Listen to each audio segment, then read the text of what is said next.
Praise the Lord. This is Pastor Moussa Toure from Bethel Capital Church, Washington, D.C. And we are together for 5 minutes with the Holy Ghost. And today we continue in the divine direction, specific direction of the Holy Ghost. And we want to read the passage in John chapter 6 from verse 3 to verse 6. And Jesus went up into a mountain, and there he sat with his disciples. And the Passover, a feast of the Jews, was night. When Jesus then lifted up his eyes and saw a great company come into him, he said unto Philip, When shall we buy bread that these may eat? And this he said to prove him, for he himself knew what he would do. And Philip answered him, 200 penny worth of bread is not sufficient for them, that every one of them may take a little. We see here Philip answering Jesus at his question. Philip, let's find something so that these people will eat. And Philip answered that even $200 of bread wouldn't suffice. Philip was answering based on the natural capability. He was not considering the spiritual possibilities.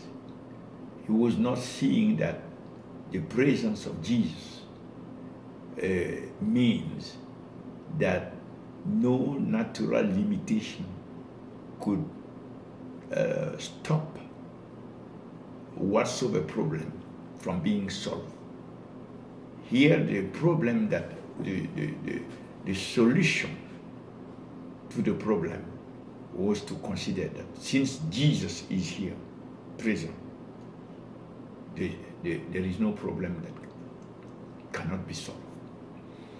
And the consciousness of Philip, you see, Jesus addressed the question to a person, an individual. It was not a general question to all the people. It was to one person. Jesus wanted, the Bible said, to prove him. For he himself knew what he would do. It's not because Jesus didn't know what to do, but it was to awake Philip to the reality that Philip, look, I'm here. I'm Jesus.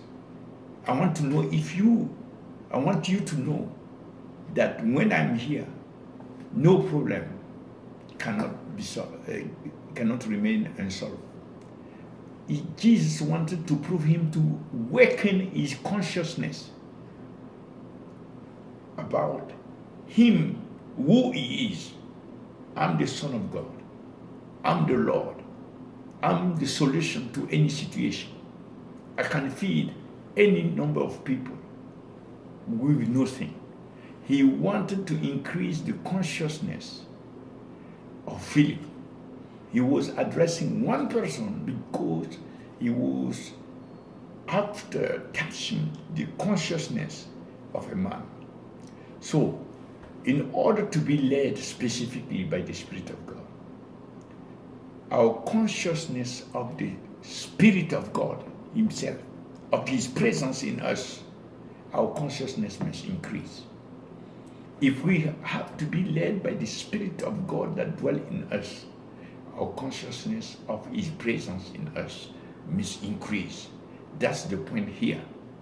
Philip's consciousness of Jesus should have caused him to say, Jesus, since you are here, there is a solution.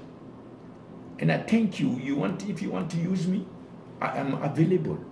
So we also, we must say to the Spirit of God, he's the one who replaced Jesus. We know that you are with us. You dwell in us. And since you are here, No matter how you want to use me, I'm available. This is how we put the basis to be led specifically by the Spirit of God. May the Lord help us. May the Lord bless you and cause us to increase in the sensitivity to the Holy Ghost. In Jesus' name. This is Pastor Moussa.